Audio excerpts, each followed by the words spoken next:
Bismillahirrahmanirrahim. Assalamualaikum warahmatullahi wabarakatuh. Waalaikumsalam warahmatullahi wabarakatuh. Alhamdulillahirabbil alamin. Puji syukur bela kita panjatkan kepada Allah Subhanahu wa taala, yang mana pada siang hari ini perkenalkan saya Musa, calon guru penggerak angkatan 8 Kabupaten Cirebon. Hari ini saya akan melaksanakan tugas sebagaimana yang sudah tertera di depan, yaitu tentang penerapan budaya positif. Sebelumnya terima kasih kepada Bapak Kepala SMA Negeri 1 Lemah Abang melalui Wakaf Kurikulum yang sudah mengizinkan saya, juga Wakaf Sarana Prasarana dan Humas, dan tentunya seluruh didukung oleh Ibu dan Bapak Guru beserta Kepala dan Staf Tata Usaha SMA Negeri 1 Lemah Abang. Baik Bapak dan Ibu, masih semangat Ibu Bapak? Masih. Harus semangat ya.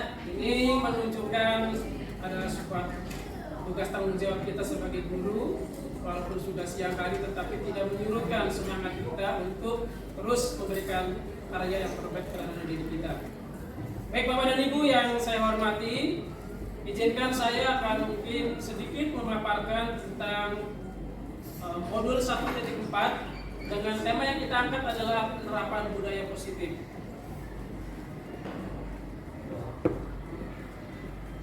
Apa makna budaya positif? Lalu apa contoh penerapan positif yang telah kita terapkan? Ini yang akan kita coba bedah, kita kaji bersama. Kita kenal siapa beliau di era serba digital. Tentu kita juga harus dituntut, mau tidak mau kita harus mengimbangi dan menyesuaikan dengan teknologi yang semakin hari semakin terus berkembang. Ya. Tidak bisa kita hanya mungkin berpatokan pada buku misalkan, atau mungkin pada ilmu yang pernah kita dapatkan ketika di bangku kuliah dulu. Sekarang sudah eranya berbeda. Bahkan kita butuh kemungkinan kadang-kadang materi yang kita sampaikan anak justru sudah tahu lebih dulu bagaimana mensiasatnya ini. Jadi kita harus berusaha tentu menyesuaikan dengan kondisi dan situasi yang berkembang saat ini. Tapi saya melihat di sini Ibu dan Bapak semuanya terlihat aktif dan sudah rata-rata bahkan semuanya mengoperasikan laptop ataupun notebook. Artinya bahwa di sini itu sudah menjadi hal yang lumrah, yang bahkan sebuah kebutuhan Ibu dan Bapak ketika ini sudah mengajar atau mungkin untuk membuat sebuah pembelajaran. Saya yakin sekali lagi sudah tidak diragukan lagi di sini. Yang ketiga, trikon yang ketiga adalah konsentris, bahwa pengembangan pendidikan yang dilakukan harus tetap berdasarkan kepribadian kita sendiri. Nah tentu tadi Ibu dan Bapak, kita seorang guru, kita harus tahu batasan-batasan kita. Kita juga dituntut dimanapun kita berada, kita jaga profesi kita jaga kepribadian kita layaknya sebagai seorang guru. Karena guru itu adalah guru yang dipilih.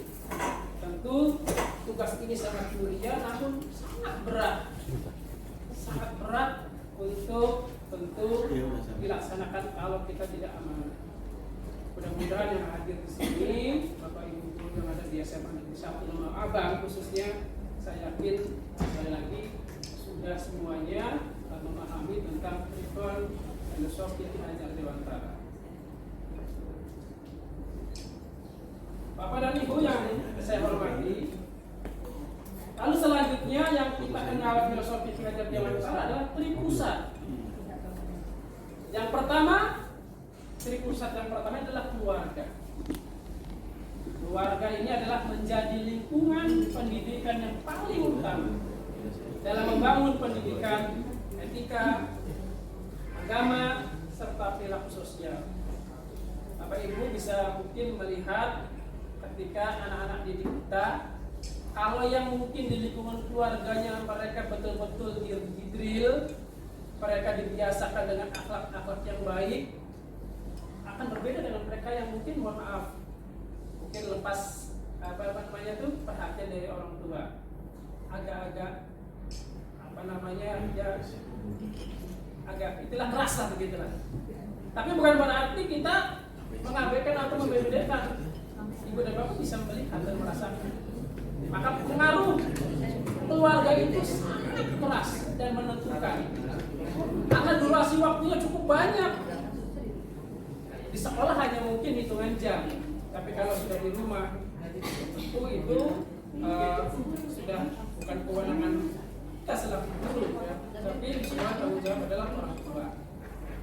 Yang kedua, dari pusat yang kedua adalah sekolah.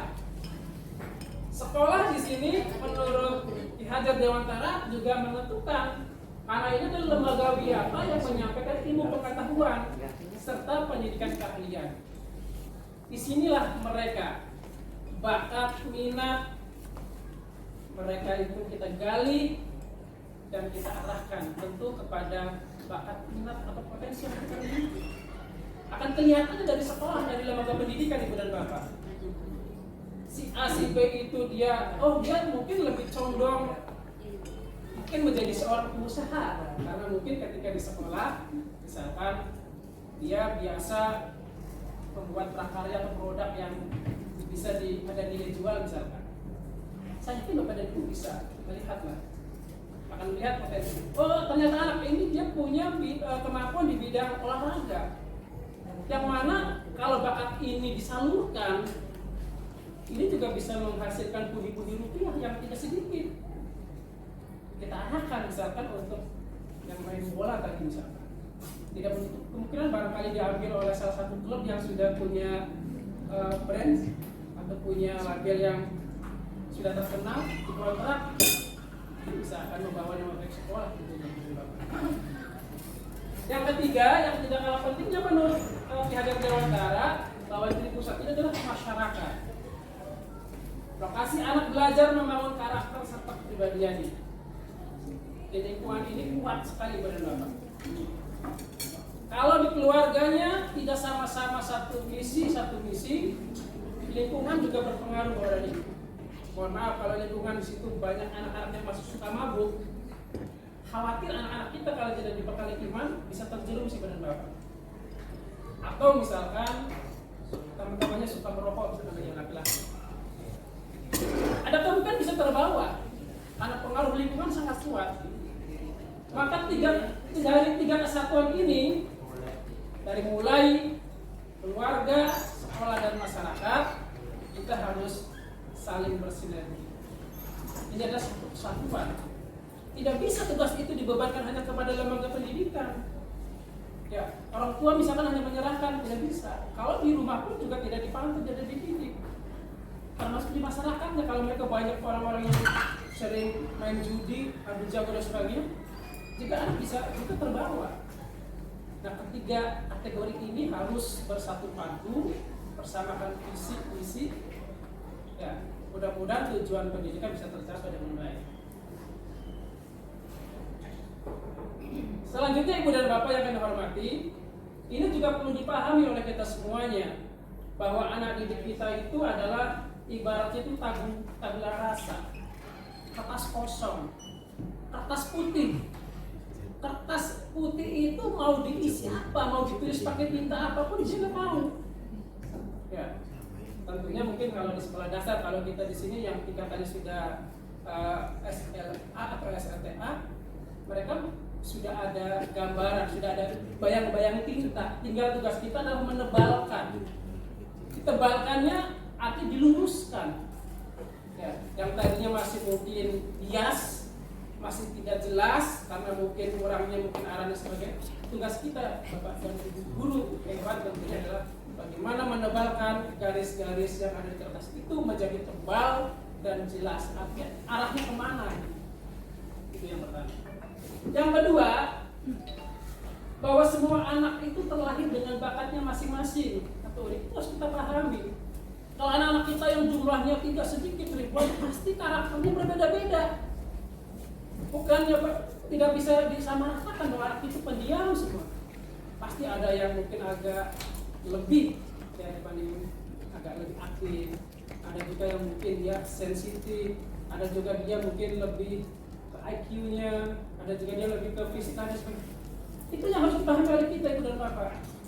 Maka di dalam pembelajaran pun kita harus memahami bahwa anak itu tidak bisa kita mengatakan. Bagaimana caranya? Tentu mohon maaf, mungkin perlu tadi penggalian. Kita dengan tadi pemetaan, oh anak ini ternyata dari latar belakang seperti ini. Oh kalau ini yang ngaji mungkin baru kelas 1, berarti tidak bisa kalau digabungkan dengan secara umum, pasti tertinggal. Yang ketiga, tugas guru adalah menuntun bakat tersebut anak-anak tumbuh dengan selamat dan bahagia. Nah, ini yang pada guru. Tugas kita itu tidak ringan, sangat berat sebenarnya Ibu dan Bapak. Di pundak kita lah mungkin negara ini akan kita bawa. Karena kita itu adalah bertugas mencerdaskan anak bangsa. Tentu bagaimana juga mereka ketika belajar menimba ilmu, tetapi mereka itu dalam batinnya itu merasa bahagia, yang saya katakan. Walaupun pagi sampai sore hari mereka itu karena bahagia, saya yakin mereka tidak merasakan kejenuhan. Kita hilangkan tindakan yang mungkin terlalu berintervensi ke anak. Karena itu tentu berseberangan dengan filosofi belajar Dewantara.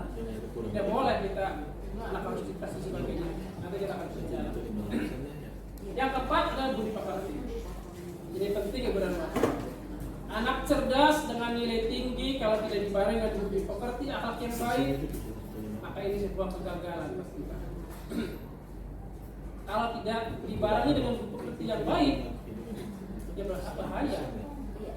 Mereka pintar sekalipun, ketika nanti kelak dia akan bekerja, kalau akhlaknya tidak baik, memberi baik, juga akan mencoreng nama institusi kita. Jadi ini juga perlu adanya penanam budi pekerti. Namun di sini sekali lagi saya melihat itu sudah diajarkan dari awal mereka datang ke sekolah sampai nanti pulang ke sekolah. Diajarkan lagi. Tapi ini lagi-lagi sudah sangat luar biasa. Mudah-mudahan hal-hal yang baik ini bisa dipertahankan terus, kita istiqomah untuk melaksanakan tugas itu semuanya. Lalu selanjutnya, bahwa guru itu ibaratnya petani. Anak atau murid ibaratnya biji jagung. Apa makna dari pernyataan ini? Kita sebagai guru, petani, anak ibarat biji jagung. Artinya biji jagung ini akan tumbuh subur, akan berbuah banyak, dan tentunya berkualitas, mungkin manis dan sebagainya, gede-gede isinya. Tentu kan harus dipupuk Ibu dan Bapak. Tidak mungkin kita tanam lalu dibiarkan saja. Sama halnya kita sebagai seorang guru, kalau kita memberikan pembelajaran kepada anak dengan tentu aturan yang ada, dibarengi dengan nilai-nilai sebagai guru, misalnya anak juga akan berinya dengan baik. Lalu selanjutnya kodrat alam dan kodrat zaman. Maksudnya bagaimana? Ya tadi ya, karena anak itu terlahir di zaman serba IT, serba digital. Mungkin mohon maaf kalau kita membaca dari sejarah, mungkin dulu ya yang namanya buku saja mungkin sekali pakai dihapus, itu cerita dari leluhur kita. Tapi tentu bukan berarti dihapus lalu mereka tidak bisa, tapi justru di situ dituntut hafalan. Karena mereka yang ditulis itu dihafalkan lalu dihapus lagi, ditulis lagi untuk pelajaran berikutnya. Belum mungkin sampai ada internet lah. Tapi kalau sekarang dengan adanya handphone, dan saya katakan kalau anaknya atau murid kita yang aktif, mereka akan terus mencari mungkin materi-materi yang mungkin berkaitan dengan pembelajaran yang diambil. Nah kalau kitanya sendiri tadi saya katakan tidak mengimbangi, ya bisa saja nanti yang terjadi adalah mereka merasa jenuh karena apa materi yang kita sampaikan mereka sudah tahu duluan gitu. Nah yang terakhir sini berpihak pada murid. Maksudnya bagaimana berpihak pada murid Ibu dan Bapak? yang dulu terjadi adalah berpihak pada guru. Apa kata guru, anak harus patuh, harus ikut. Sekarang dibalik kepada Bapak. Jadi berdasarkan filosofi kedua, jadi kita itu mengayomi apa nih keinginan anak nih. Kita hanya menuntun, membimbing, mengarahkan. Ya. Jadi kita yang menuntut anak. Maka nanti materi berikutnya akan kita sampaikan detailnya. Seperti apa contohnya? Ibu dan Bapak yang saya hormati, di sini ada teori motivasi perilaku manusia. Yang pertama, untuk menghindari ketidaknyamanan atau hukuman, itu ada contohnya adalah apa yang akan terjadi apabila saya tidak melakukannya. Itu dalam teori itu namanya motivasi eksternal, jadi dari luar ya Bapak. Yang kedua, untuk mendapatkan imbalan dari orang lain atau institusi. Ini contohnya apa yang akan saya dapatkan apabila saya melakukannya. Ini lagi-lagi adalah motivasi eksternal di luar. Yang ketiga, untuk menghargai diri sendiri, menjadi insan sesuai harapan kita. Contohnya, saya akan menjadi orang yang seperti apa bila saya melakukannya. Ini adalah motivasinya adalah internal dari dalam diri. Ya, tujuan disiplin positif. Jadi tidak ada tujuan lain, tapi justru ini muncul dalam diri anak kita. Ya. Jadi kalau digambarkan kurang lebihnya begitu, ya. Budaya itu yang paling yang ungu itu adalah peraturan kelas. Ya. Terus di luar itu keyakinan kelas. Lalu 50% dan 20% nanti kita akan coba bedah apa peraturan kelas dan keyakinan kelas begitu. Ini sudah agak spesifik di beberapa. Nah ini yang dimaksud keyakinan kelas adalah nilai-nilai kebajikan universal yang disepakati bersama. Jadi sekolah itu sudah punya peraturan, ya. Tapi lebih dispesifikkan lagi di kelas. Di kelas itu anak diberikan tadi yang tadi adalah pada murid, mereka diajak untuk ngobrol. Kira-kira kelas ini mau aturannya seperti apa? Jadi masing-masing anak itu memberikan masukan dan modus nanti setelah terkumpul itu nanti diprioritaskan, dimusyawarahkan mana yang kira-kira cocok, sesuai, dan itulah yang akan menjadi kesepakatan atau menjadi keyakinan kelas. Yang kedua di sini Ibu dan Bapak ada makna hukuman dan juga penghargaan. Maksudnya bagaimana di sini? Ini mudah-mudahan hukuman itu tidak dilakukan di sini. Kalau bahasa hukuman itu kayak sudah arahnya kriminal Ibu dan Bapak. Mungkin perlu kita pahami bersama bahwa hukuman ini kalau bisa jangan ada gitu ya di pendidikan. Hukuman itu bersifat tidak terencana atau tiba-tiba. Anak gara-gara terlambat hukum kan begitu. Itu tidak dipungkiri apa tidak menghendaki sebenarnya kalau itu terjadi. Tapi nanti ada sesuatu yang membekas pada anak itu dan masa kala dihukum. Dan ini bertentangan dengan tadi kodrat alam tadi. Sebagai kodrat keadaan baru tadi. Kalau anak atau murid itu tidak tahu apa yang akan terjadi dan tidak dilibatkan, tahu-tahu dihukum saja. Belum ada kesepakatan awalnya mungkin ya. Itu makanya perlu ada kesepakatan tadi. Hukuman bersifat satu arah. Guru yang memberikan dan murid hanya menerima suatu hukuman tanpa melalui suatu kesepakatan atau pengarahan dari pihak guru baik sebelum ataupun sesudahnya. Hukuman yang diberikan bisa berupa fisik maupun psikis. Murid atau anak disakiti oleh suatu kekuatan apa. Nah ini itu anak itu akan membekas secara psikologis ketika anak itu dihukum Ibu dan Bapak. Makanya kenapa di dalam konteks filosofi Ki-Hajar Dewantara jangan ada hukuman kalau bisa ya. Karena itu pengaruhnya jangka pendek. Anak jadi murung, minder, jadi tidak efektif, merusak hubungan. Ketika ketemu dengan bapak ibu guru yang menghukum, mungkin mereka agak menjauh. Secara tidak sadar ibu dan bapak, kita berarti tuh sudah agak jauh dengan anak, ya. Yang selanjutnya mengurangi ketepatan kurang pas, kemudian karena hukuman itu tepatnya adalah kepada para kriminal tadi mungkin ya, koruptor misalkan, itu layak barangkali ya. Terus menurunkan kualitas, jadinya semangat turun belajarnya Bapak Ibu.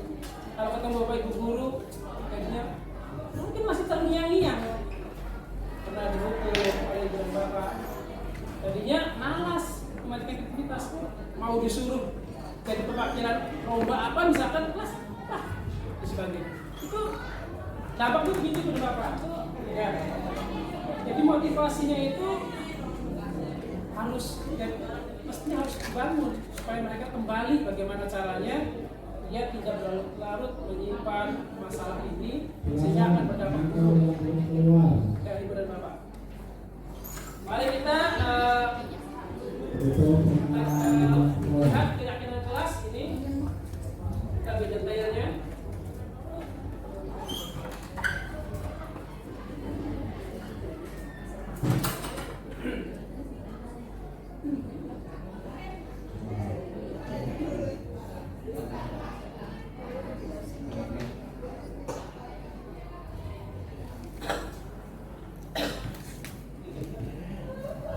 Bu Putri, silakan keluar. Nanti kita lihat di sini pemaparan apa itu keyakinan kelas.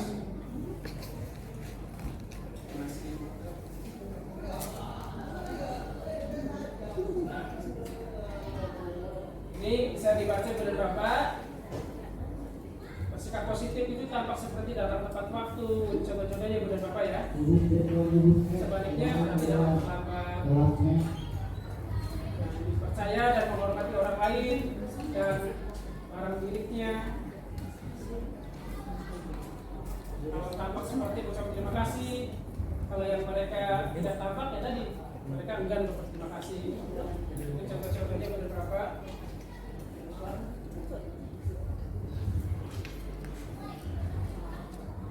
Nah ini segitiga anggota kelas melakukan tugas. Mungkin nanti bisa ada video satunya lagi bisa diperjelas. Nah ini kegiatan tugas saya atau guru. Di situ guru tugasnya mendidik dan mengajar, mengelola kelas, mempersiapkan pembelajaran, ya, menjadi fasilitator. Nah itu namanya tugas. Nanti kita lanjutkan. Sekarang kebutuhan dasar manusia. Jadi manusia itu pada prinsipnya ada 5 kebutuhan dasar yang harus dipenuhi bulan Bapak. Ini kalau kita gambarkan bertahan hidup, ada kesenangan, ada kebebasan, ada kasih sayang dan penguasaan itu nanti kita dapatkan satu persatu. Nah yang pertama ibu dan bapak, kebutuhan untuk bertahan hidup. Kebutuhan yang bersifat fisiologis untuk bertahan hidup, misalkan seperti kesehatan, rumah, ya, dan makanan. Kebutuhan biologis sebagai bagian dari proses reproduksi termasuk kebutuhan untuk bertahan hidup. Ini seperti beberapa kebutuhan pada saat dia sedang makan, minum. Ini juga kebutuhan kita. Dan siswa pun juga sama, mereka butuh istirahat, makan, dan minum. Jadi kita juga harus memahami kalau kita juga butuh. Ini ya, yang pertama. Yang kedua, kebutuhan kasih sayang dan rasa diterima. Ya, ini kebutuhan ini adalah kebutuhan dan 3 kebutuhan berikutnya adalah kebutuhan psikologis. Kebutuhan untuk disayangi dan diterima, meliputi kebutuhan akan hubungan dan koneksi sosial, kebutuhan untuk memberi dan menerima kasih sayang, dan kebutuhan untuk merasa menjadi bagian dari suatu kelompok.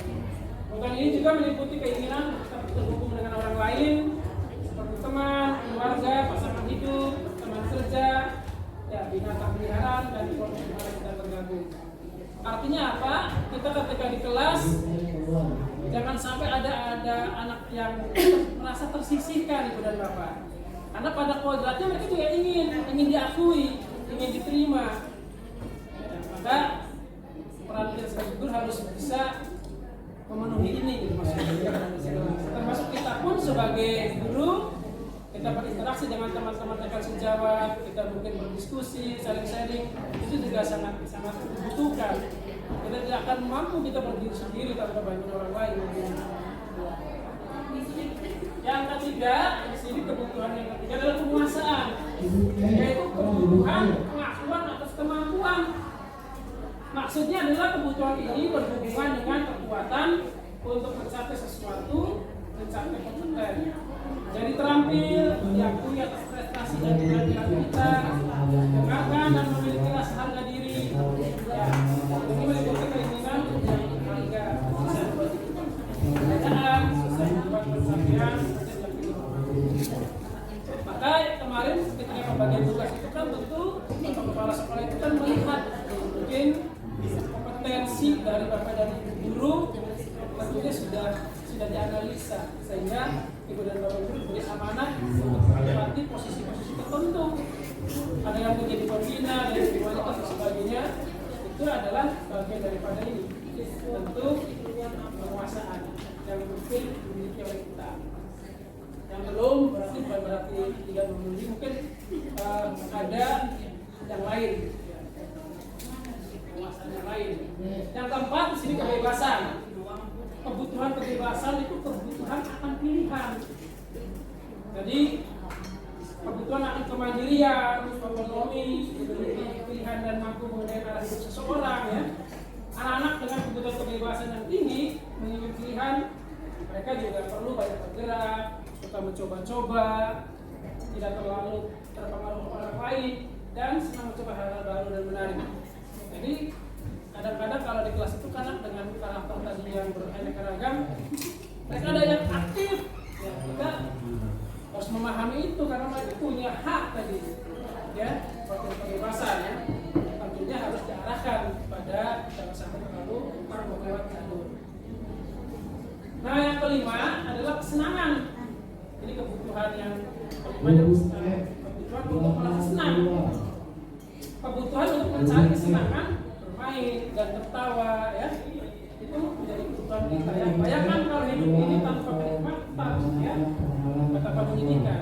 Makanya Ibu dan Bapak ketika mungkin tadi tertawa, memang itu sebuah kebutuhan yang kita, kalau diam saja atau mungkin kita main saja juga, berarti ada sesuatu.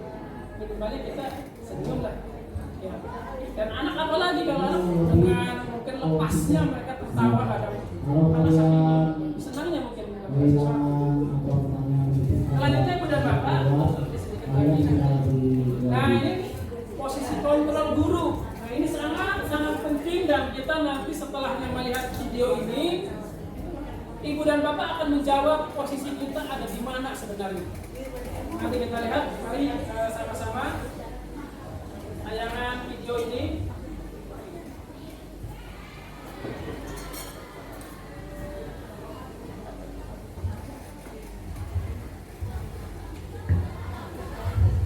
Duduk segera waktunya. Duduk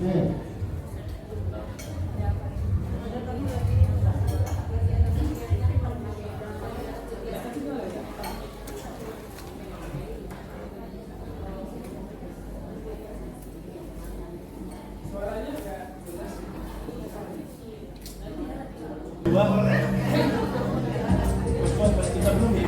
Bapak dan Ibu bisa melihat mungkin video. Karen, sini kamu. Selamat pagi Bu. Selalu terlambat. Kamu deh, pasti terlambat. Maaf Bu, saya Apa? Apa coba? Alasan kamu apa lagi? Kapan sih kamu tidak terlambat? Malas sekali ya kamu jadi anak. saya Dasar pemalas. Gak kapok-kapok sih kamu. Sudah berapa kali terlambat? Sana, kamu keliling lapangan basket 2 kali. kenapa saya harus keliling lapangan basket Bu? Kenapa? Kamu melawan ibu. Berani-beraninya jawab.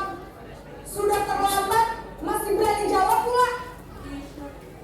Sekarang, keliling lapangan basket 5 kali sekalian. Biar kapok. Cepat. Pergi sana ke lapangan Aja Dita dulu kayaknya. Mereka masuk.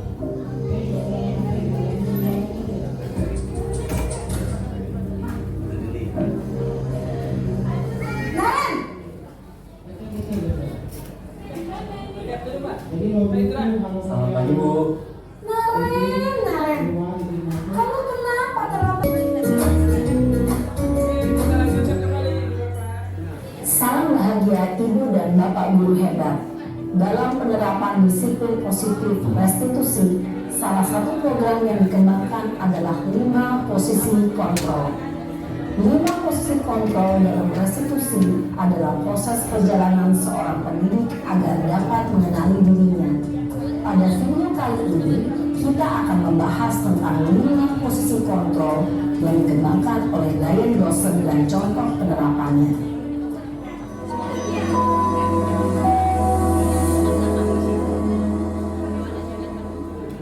Lima posisi kontrol itu adalah 1. Posisi penghukum, 2. Posisi pembuat merasa bersalah, 3. Posisi teman, 4. Posisi pemantau atau monitor, dan 5. Posisi manajer. Untuk lebih memahami kelima posisi tersebut, mari kita saksikan kasus Naren yang terlambat hadir 20 menit di sekolah dan melihat bagaimana kelima posisi kontrol dalam menghadapi masalah tersebut.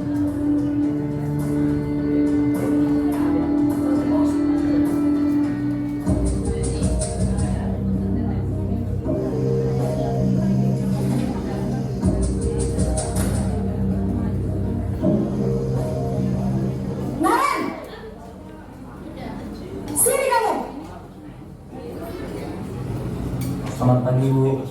Selalu terlambat. Kamu deh, pasti terlambat. Maaf Bu, saya Apa? Apa coba?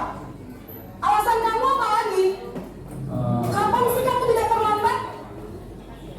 Malas sekali ya kamu jadi anak. saya Dasar pemalas. Gak kapok-kapok sih kamu. Sudah berapa kali terlambat? Sana, kamu keliling lapangan basket 2 kali. kenapa saya harus ke lapangan basket Bu? Kenapa? Kamu melawan ibu? Berani-beraninya jawab. Sudah terlambat, masih berani jawab pula. Sekarang, keliling lapangan basket 5 kali sekalian. Biar kapok. Cepat. Pergi sana ke lapangan basket. Posisi penghukum biasanya berbicara dengan nada tinggi, menghardik, menunjuk-nunjuk, menyakiti, dan menyindir. Hukuman bisa berupa fisik maupun psikis. Ibu dan Bapak Guru hebat. Dampak yang terjadi pada murid ketika guru berada pada posisi penghukum adalah murid cenderung akan memberontak, bahkan menyimpan dendam.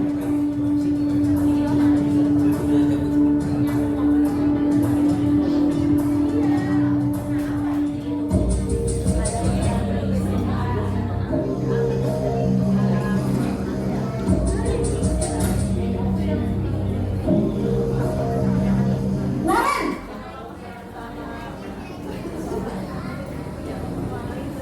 Selamat pagi Bu. Naren. Kamu kenapa terlambat lagi, nak? Ya Tuhan, Naren. Kamu senang ya bikin ibu susah ya? Kalau kamu terlambat lagi, nanti ibu yang ditegur bapak kepala sekolah, nak. Disangka ibu tidak bisa membina kamu. Duh, gimana ini? Maaf Bu, Duh, Gusti Naren. Kamu suka ya kalau ibu ditegur bapak kepala sekolah? Terus, sekarang ibu harus tulis apa ini di buku absen? Ini kamu sudah sering terlambat loh. Ibu harus apa coba? maaf Bu, maaf sekali. Ya sudah, lain kali jangan bikin ibu susah lagi ya nak ya. Ibu tidak akan kuat lagi kalau kamu gini terus. Bisa jantungan kalau ibu tegur bapak kepala sekolah. Sana cepat ke kelas. Maaf ya Bu, maaf sekali. Posisi pembuat rasa bersalah berbicara dengan nada tenang, cenderung lembut. Namun kata-kata yang diutarakan membuat murid merasa menjadi orang yang gagal, memandang buruk dirinya sendiri, merasa tidak berharga, dan tidak sanggup membahagiakan orang lain. Ketika guru mengambil posisi pembuat rasa bersalah, murid akan menganggap dirinya yang bersalah dan ia akan menyimpan emosi negatif tersebut di dalam dirinya.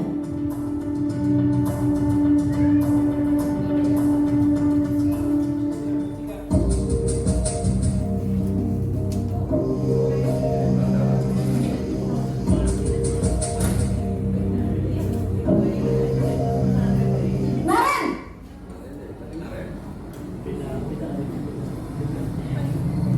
Selamat pagi Bu. wah, sudah jam berapa ini nak? Terlambat lagi ya sayang. Iya Bu, habis ibu saya lupa bangunkan saya Bu. Kamu malah menyalahkan ibu kamu. Kamu bukannya anak yang larinya paling kencang. Kok terlambat sih?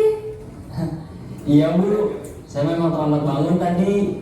Jadi biarpun saya lari kencang, tetap gak kekejar Bu. Ya sudah sana.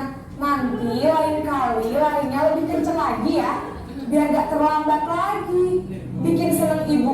Demi ibu. Bisa kan? Bisa lah Bu. Ya sudah sana masuk kelas. Ibu beresin urusan absen kamu. Kamu ini ada-ada saja.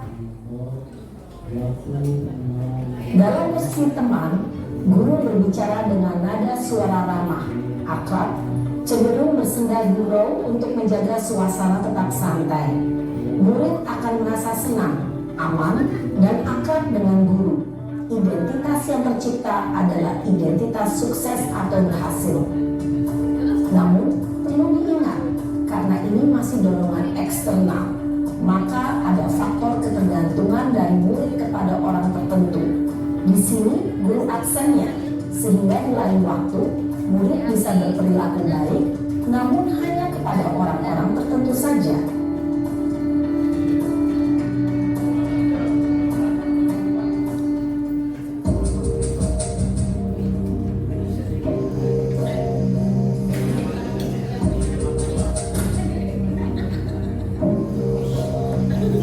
Naren!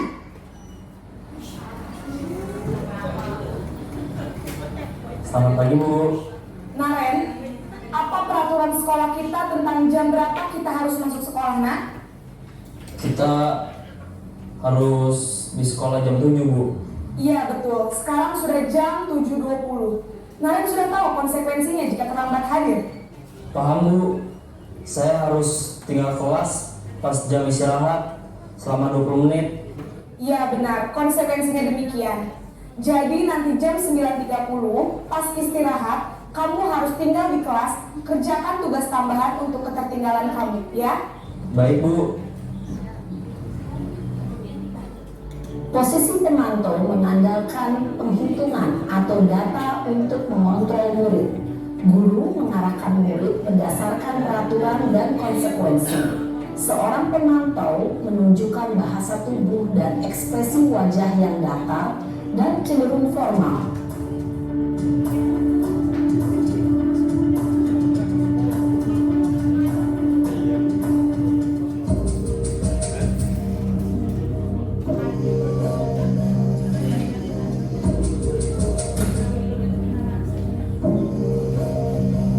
Naren!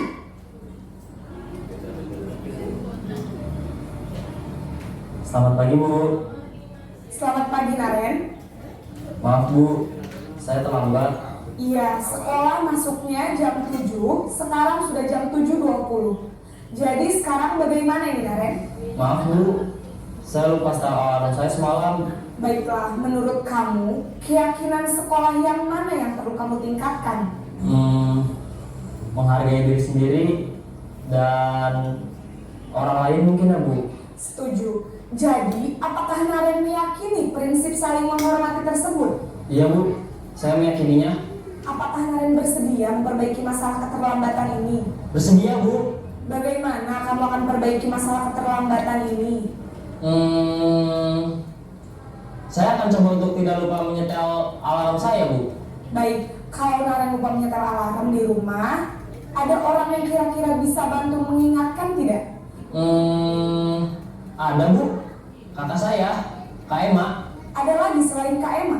Selain Kak Ema, ada ibu saya. Baik, jadi yang mengingatkan Naren adalah Kak Emma dan ibu kamu ya? Kira-kira akan mulai start alarm kapan nih Naren? Setelah pulang sekolah, akan segera saya lakukan. Baik, jadi Naren akan setel alarm untuk bangun besok pagi dan akan diingatkan oleh kakak dan ibunda Naren ya. Ada lagi yang mungkin perlu dilakukan Naren agar tidak terlambat bangun lagi? Tidak ada, Bu. Baik Naren, terima kasih untuk kerjasama kamu. Sekarang kamu perlu kembali ke kelas untuk belajar. Baik, Bu. Terima kasih. Posisi manajer adalah posisi kontrol yang disarankan untuk membimbing murid memiliki sikap disiplin yang positif, yaitu murid yang mandiri, bertanggung jawab, dan dapat memecahkan masalah. Tujuan dari posisi ini adalah agar murid dapat berefleksi atas tindakannya. Guru akan dengan tulus memberikan pertanyaan-pertanyaan bermakna, sehingga membuat murid dapat belajar dari kesalahannya dan mencari sebuah solusi untuk menyelesaikannya. Ibu dan bapak guru hebat, setelah mengamati adegan kelima posisi kontrol tadi, kira-kira posisi mana yang paling ideal? Posisi mana yang dapat menunjang motivasi intrinsik murid? Ya, tentu posisi manajer. Posisi ini memang posisi ideal yang ingin dituju setiap pendidik. Pada posisi inilah, guru dapat menerapkan disiplin positif yang berpihak pada murid, yang memerdekakan murid. Perjalanan seorang pendidik tentunya tidak mudah untuk sampai pada posisi seorang manajer. Namun, tujuan kita pasti, yaitu menciptakan murid-murid yang mandiri, merdeka, dan bertanggung jawab. Semoga penggambaran 5 posisi kontrol yang telah diperlihatkan ini dapat menjadi ajang refleksi bagi kita semua, agar dapat terus mengasah dan menerapkan disiplin positif yang memerdekakan murid. Mari terus berlatih dan bersemangat. Selamat menerapkan. Salam dan bahagia Ibu dan Bapak Guru hebat.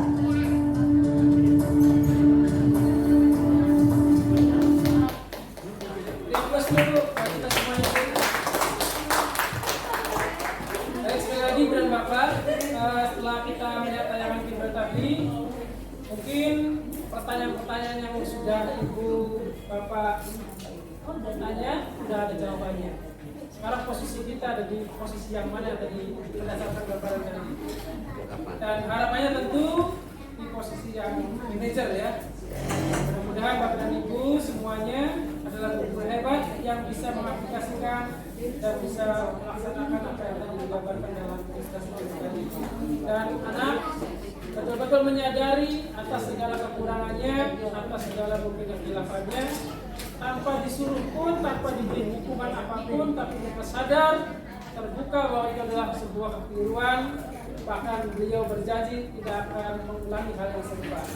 Mudah-mudahan kali ini kita komitmen, kita laksanakan bersama-sama, tidak ada hal-hal yang saling merugikan. Saya yakin Bapak Ibu guru hebat semuanya bisa menjalankannya dengan baik. Baik, untuk pemaparan pada pertemuan siang menjelang sore hari ini, saya kira tadi sudah cukup jelas, gamblang, mudah-mudahan membuka mata hati kita semuanya untuk terus memberikan yang terbaik.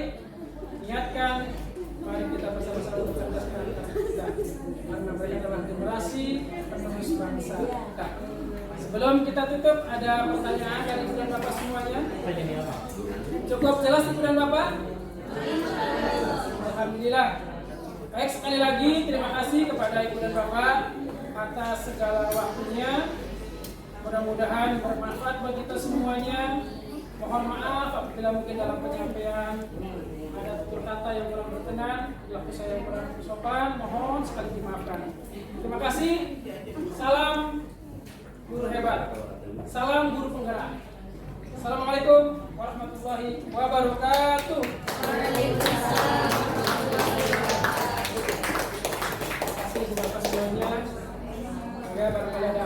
lain monggo.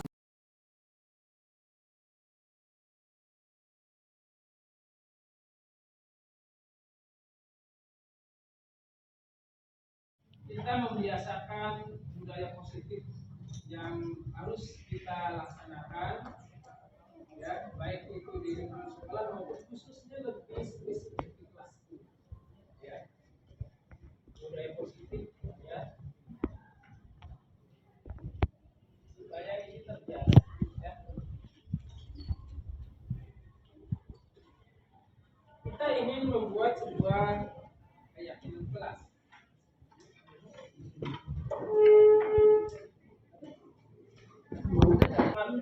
Kalau pelajaran Bapak khususnya, ya, keyakinan dan kesepakatan kelas, ya.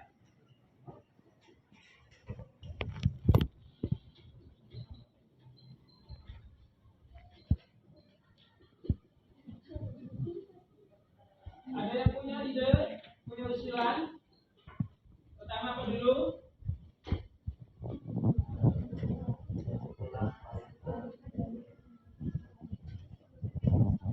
Berapa menit?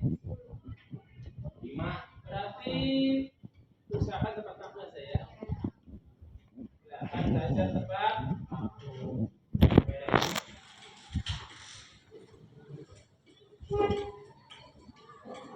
Apa lagi?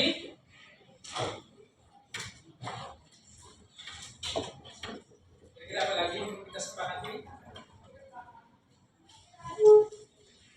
Ayo. Bolehkah kalian menggunakan HP ketika pada saat pembelajaran? Tidak.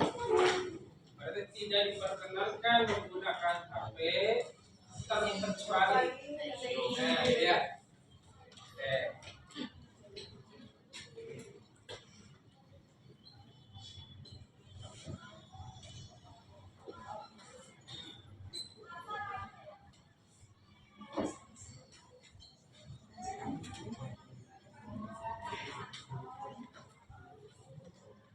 Terkecuali apa tadi?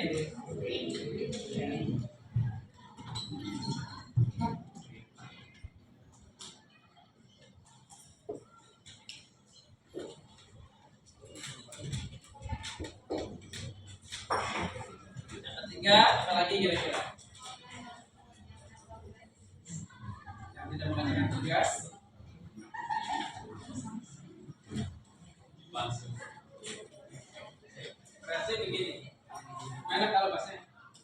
Kerjakan tugas sebagaimana yang diinstruksikan guru. Gitu ya. Berarti konsekuensinya yang tidak mengerjakan tugas adalah itu nanti akan diberikan sanksi. Ya, mungkin tambahan tugas. Sanksinya kita hilangkan. Ya. Berarti kerjakan tugas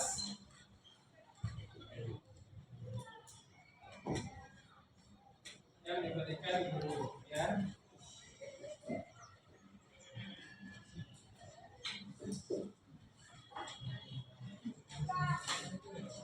Apalagi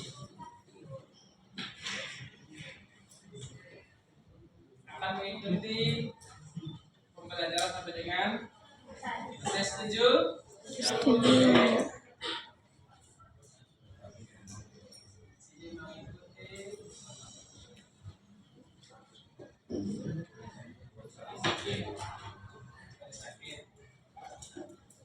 Maksudnya di sini ya, maksudnya terkait kelas nih, harus keluar nggak ya, gitu ya, maksudnya harus selesai. Kita pembelajaran sampai selesai.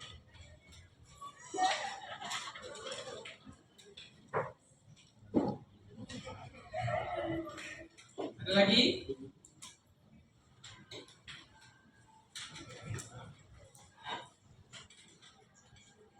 Ada? Yang punya usulan lagi? Kehadiran.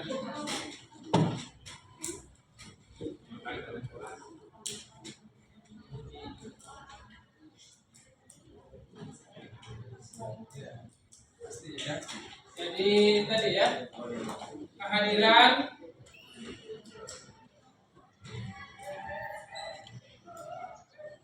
berarti minimal ya. Minimalnya berarti berapa persen dari jumlah kan efektif? Gimana jadi? Kalau ada efektifnya misalkan 10, berarti paling tidak 9 harus tadi. Oke, 99%. Ya. Iya dong, biar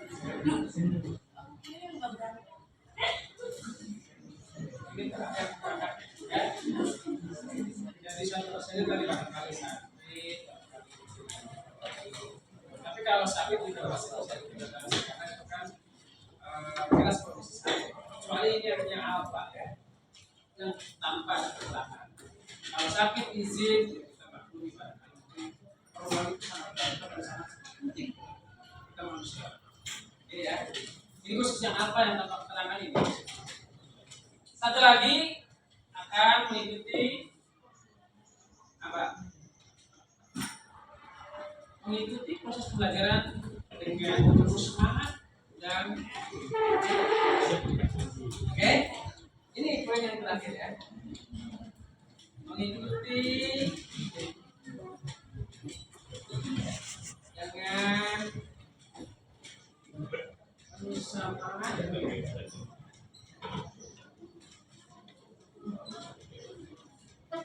dan selalu bahagia.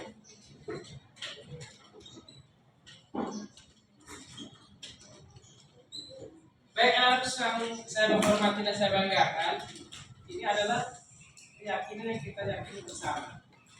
Berarti kalau sudah ini disepakati, ini akan kita terapkan ketika pada proses pembelajaran.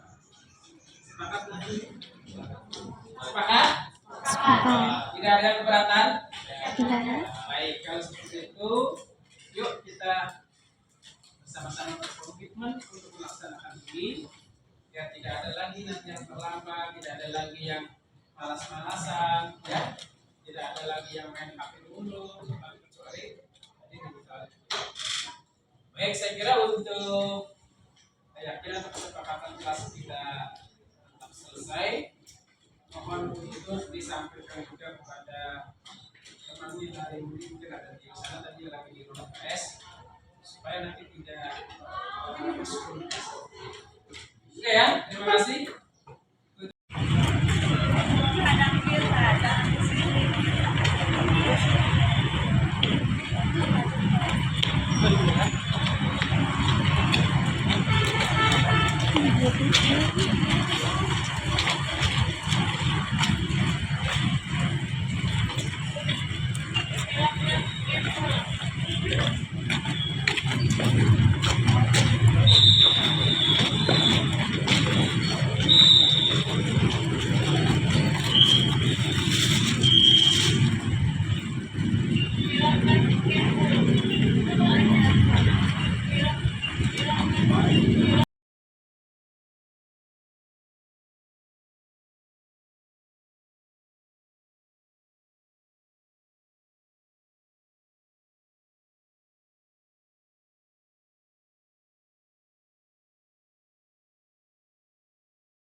Bapak mendapatkan informasi dari guru piket kalau Rila itu kenapa bertengkar dengan Dewi?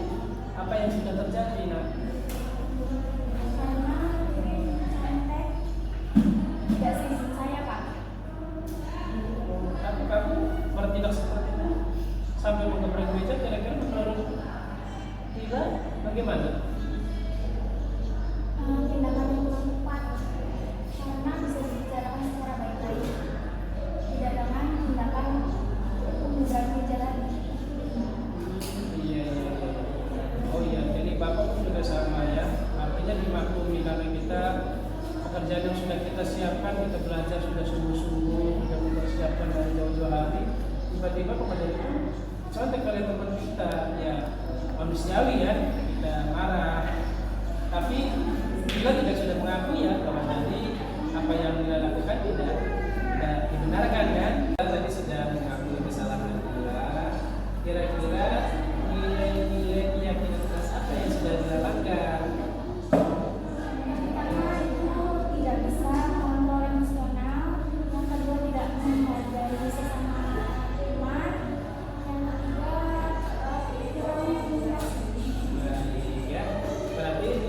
sudah bisa menjawab semua kesalahan kita. Kira-kira langkah-langkah apa yang akan kita lakukan supaya rela dengan karir itu kembali lagi seperti semula? Meminta maaf dan menjadi komunikasi. Ya, mudah-mudahan langkah-langkah tadi rela bisa dilakukan sesegera mungkin supaya permasalahan ini tidak larut untuk menjadi beban Rela dan Dewi. Ya, terima kasih. Mudah-mudahan semangat ya untuk melaksanakan pembelajaran. Tetap semangat. Sekali lagi terima kasih Riri dan Rila. Ya. Muhammad Salim, Bapak mendengar dari guru tiket, kenapa ya akhir-akhir ini Salim datang sekolah sering terlambat? Karena seringnya main game sampai larut malam. Main game dulu. Kamu tahu dengan tindakan kamu tadi itu berarti kamu telah melanggar kesepakatan kelas. Kira-kira nilai-nilai apa yang kamu langgar itu? Kedisiplinan, waktu,